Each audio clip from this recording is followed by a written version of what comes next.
Judul hari ini bukan cuma beli koin, ini cara bangun bisnis di dunia kripto.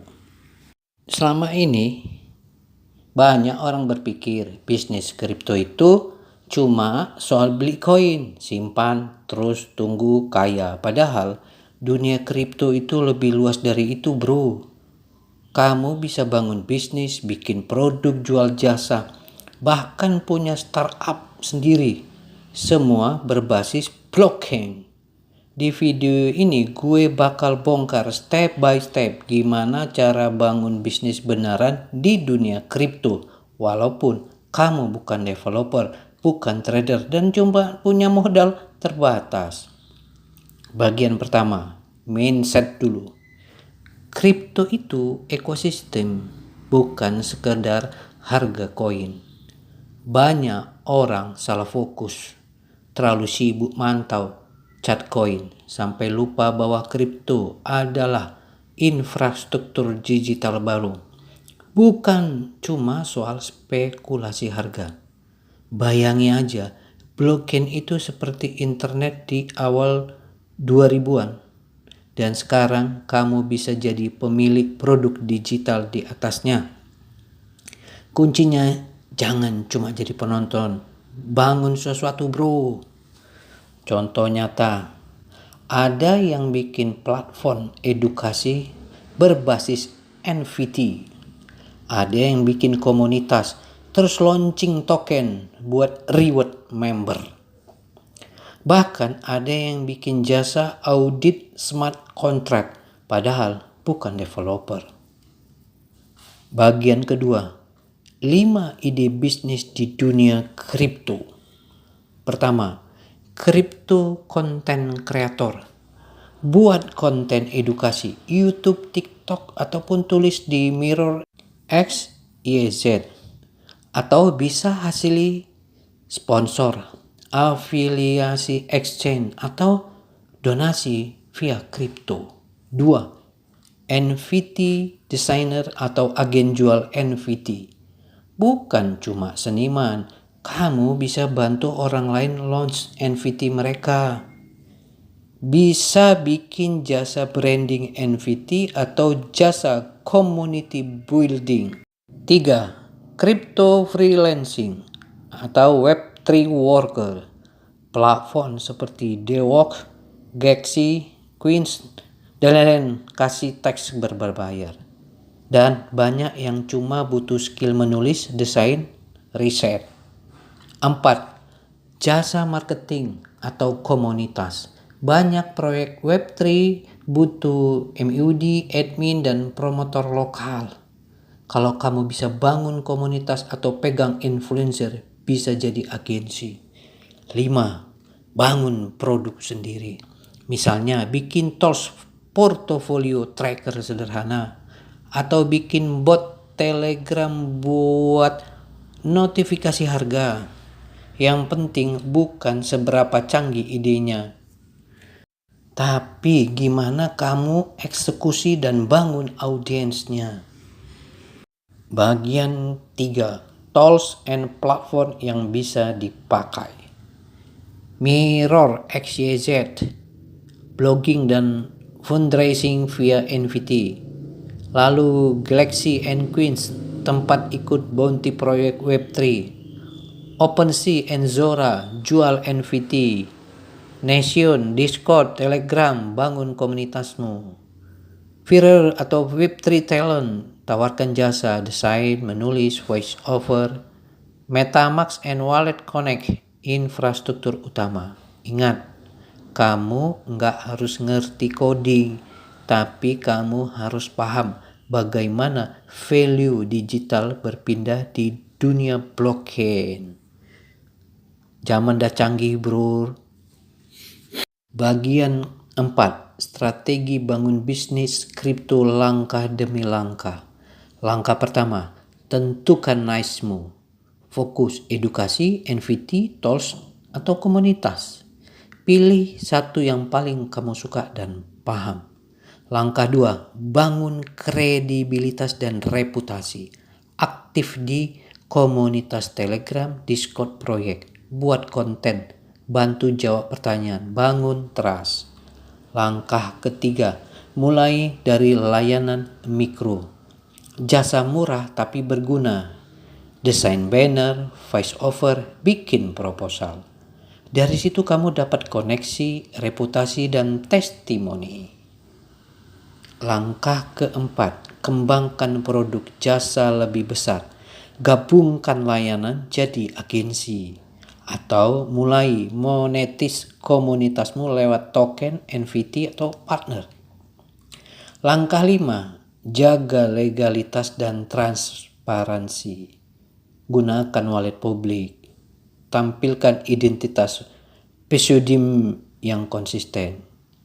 Hindari skema Ponzi, rug pull, dan lain-lain. Hindari itu ya bro. Hindari skema Ponzi. Bagian kelima, tantangan dan tips bertahan. Jangan kejar kaya instan. Butuh waktu, bangun kredibilitas. Pelajari dasar-dasar DeFi, NFT, wallet, keamanan. Hati-hati scam. Jaga private key dan jangan asal klik. Cari mentor atau komunitas Web3 yang sehat. Bangun dulu value, baru cari cuan. Ingat ya, bangun dulu value, baru cari cuan. Jangan cuan dulu baru cari value. Semua bisa mulai dari nol. Dunia kripto bukan cuma developer, bukan cuma buat spekulan. Kalau kamu kreatif, konsisten, dan paham caranya, kamu bisa bangun bisnis yang beneran jalan dan tumbuh di sini. Ini bukan mimpi, bro. Ini peluang nyata. Mulai aja dulu dari apa yang kamu bisa. Berikut contoh nyata untuk kalimat tersebut. Pertama, desainer grafis jadi desainer NFT. Kamu jago desain, banyak proyek NFT butuh jasa buat bikin artwork, logo, bahkan visual roadmap. Contoh, seorang desainer dari Bandung bantu proyek NFT luar negeri dan dibayar pakai ETH, Ethereum. Awalnya cuma dari posting desain di Twitter dan Discord komunitas Web3. Kedua, penulis jadi copywriter Web3. Kalau kamu bisa menulis, kamu bisa jadi copywriter untuk proyek kripto, nulis white paper, deskripsi proyek, atau konten media sosial. Contoh, seorang penulis freelance dari Jogja bantu bikin konten edukasi untuk platform DeFi. Dan sekarang kerja remote full time di startup Web3 di Singapura. 3. Orang biasa bangun komunitas Telegram dan jadi admin proyek. Kamu suka ngobrol, suka bantu orang di grup. Contoh, ada orang Indonesia yang aktif bantu jawab pertanyaan pemula di komunitas Telegram kripto. Dipercaya jadi moderator. Sekarang dibayar bulanan oleh proyek sebagai community manager. 4. Konten kreator pemula jadi YouTuber kripto.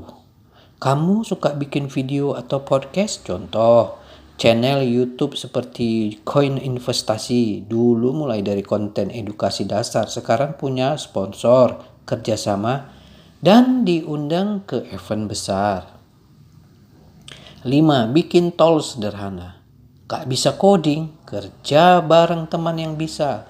Kamu urus konsep, konten, promosi. Contoh, ada tim yang bikin crypto portfolio tracker dengan tampilan simple, lalu dirilis gratis, dapat donasi, dijadikan produk berbayar premium. 6. Jualan merchandise kripto. Kamu suka dagang? Ada yang jual kaos, stiker, hoodie bertema Bitcoin, Dogecoin, dan lain-lain. Contoh, toko online kecil jualan kaos hold di Tokopedia dan Shopee, viral di komunitas dan dapat order dari luar negeri. Kesimpulan sederhana, kamu bisa mulai dari skill apapun. Jangan nunggu pintar coding dulu, yang penting mulai dari apa yang kamu bisa. Bangun reputasi, tawarkan nilai ke komunitas. Kripto bukan cuma tempat cari untung instan, tapi tempat tanam peluang untuk masa depan. Analogi sederhana, yang masuk kripto cuma buat cari cuan cepat sama dengan kayak orang nanam benih, tapi besoknya langsung dicabut karena belum tumbuh. Tapi yang sabar, yang bangun pelan-pelan, yang terus belajar dan berkontribusi sama dengan suatu saat pohonnya berbuah besar. Intinya, kripto bukan hanya soal beli koin, jual koin, tapi soal bagaimana kamu membangun skill, jaringan, dan nilai yang bisa bertumbuh jadi aset masa depan. Bukan soal cepat kaya, tapi soal tumbuh, pintar, dan bijak. Kalimat bukan soal cepat kaya, tapi soal tumbuh, pintar, dan bijak adalah nasihat penting buat siapapun yang tertarik pada dunia kripto atau keuangan pada umumnya. Maknanya menyentuh hal mendalam tentang mentalitas, tujuan, dan cara berpikir jangka panjang. Penjelasan makna. Pertama, bukan soal cepat kaya. Artinya jangan terobsesi pada hasil instan. Banyak orang terjun ke kripto atau bisnis lain karena ingin kaya mendadak. Padahal itu ilusi. Ilusi itu, bro. Kerja hasil tanpa proses sama dengan rawan terjebak penipuan, FOMO, dan keputusan impulsif. Orang yang hanya fokus jadi cepat kaya biasanya ambil resiko besar tanpa pemahaman, terlalu mudah percaya pada cuan pasti, mudah kecewa dan menyerah saat gagal. 2. Tapi soal tumbuh, pintar, dan bijak. Artinya fokuslah pada pertumbuhan diri, belajar, memahami resiko, strategi, dan realita.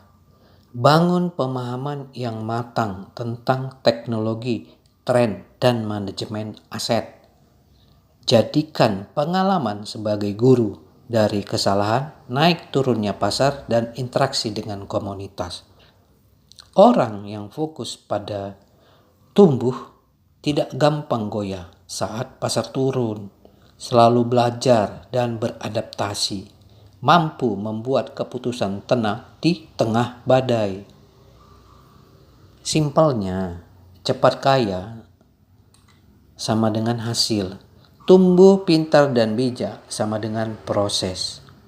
Dan dalam dunia nyata, proses yang baik jauh lebih penting dan lebih awet daripada hasil yang instan tapi rapuh. Betul itu, bro. Kami pernah mengalami ini semua nih, bro. Oke. Kalimat ini mengajak kita untuk mengubah mindset dari aku harus cepat kaya ke aku harus tumbuh jadi orang yang bijak dalam mengelola kekayaan. Kami ulangi lagi nih. Aku harus cepat kaya diubah menjadi aku harus tumbuh jadi orang yang bijak dalam mengelola kekayaan. Karena dalam kripto seperti dalam hidup, yang tumbuh perlahan tapi kokoh akan bertahan paling lama dan memberi buah paling banyak. Sebagai penutup, jadi jangan buru-buru kejar kaya, bro. Tapi buru-buru belajar jadi bijak ya, bro. Karena yang bertahan lama di dunia kripto bukan yang tergesa, tapi yang cerdas membaca arah.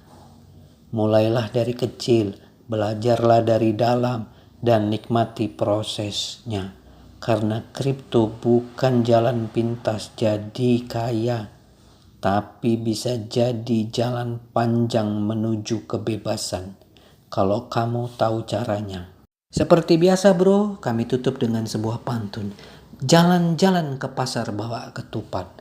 Hati-hati jangan tersesat. Kripto bukan untuk cepat-cepat, tapi buat yang sabar dan niat kuat.